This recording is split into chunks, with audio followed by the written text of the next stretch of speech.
Welcome to Jana times. మాగలం ప్రజాపక్ష సమస్యలకు అత్యుత్తమ పరిష్కారం విజేత కంటి వైద్యశాల. ఆప్థమాలజిస్టుగా సుదీర్ఘ అనుభవం ఉన్న డాక్టర్ వి హజరత్ కుమారి గారి సారథ్యంలో ఎన్నో వేల మందికి కంటి చూపు ప్రసాదించి రోగులకు అత్యాధునిక వైద్యాన్ని అందిస్తున్నారు. బీపీ, షుగర్, ఇతర ఆరోగ్య సమస్యలతో ఉన్నవారి రెటీనా జబ్బులకు అతి తక్కువ ఖర్చుతో ఆపరేషన్లు చేస్తున్నారు. కంటి సమస్యలు ఏవైనా సరే వెంటనే సంప్రదించండి విజేత కంటి వైద్యశాల. డోర్ నంబర్ 15-275, కెనరా బ్యాంక్ పక్కన, బాబు ఐస్ క్రీమ్ ఎదురువీధి, Brindavanam. Welcome to Jana times. YCP నూతన మంత్రివర్గంలో మేకపాటి విక్రమ్ రెడ్డికి చోటు దక్కనుందా? ఎస్, దక్కనుందనే చెప్పుకోవాలి.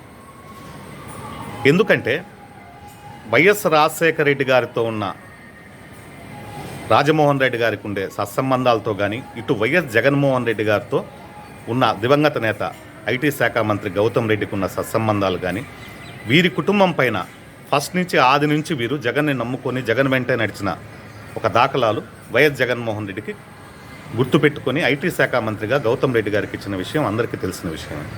ఆయన మరణాంతరం విక్రమ్ రెడ్డి గారు ఎన్నిక కావడం, మరలా ఇప్పుడు రెండవసారి 2024లో పోటీ చేయడం కూడా అందరికీ తెలిసిన విషయం.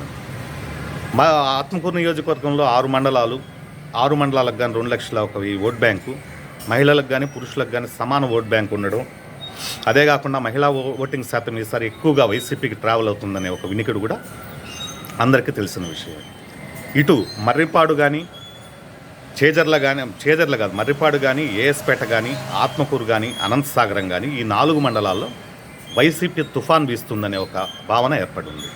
ఇటు చేజర్ల మండలంలో కూడా బాగున్న టైంలోనే ఎందుకో ఈక్వల్ కావడం, మెజారిటీ టీడీపీకి రాదు, ఇటు వైసీపీకి రాదు, ఈక్వల్ అవుతుందనే ఒక భావన కూడా ఏర్పడింది.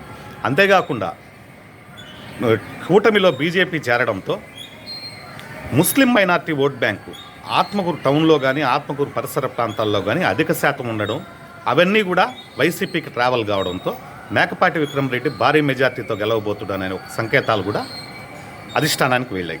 ఇదే క్రమంలో మేకపాటి గౌతమ్ రెడ్డి గారిపైన ఉండే అభిమానం కానీ, మేకపాటి రాజమోహన్ రెడ్డి గారిపైన ఉండే గౌరవంతో కానీ వైఎస్ జగన్మోహన్ రెడ్డి గారు మేకపాటి విక్రమ్ రెడ్డి గారికి మంత్రివర్గంలో చోటు దక్కనిస్తున్నాడని చెప్పి విశ్వసనీయ వర్గాల ద్వారా మనకు సమాచారం అందింది. ఇక మే 4వ తారీఖు తర్వాత కౌంటింగ్ తర్వాత తదుపరి చర్యలు ఏ విధంగా ఉంటాయని చెప్పి మనం వేచి చూద్దాం.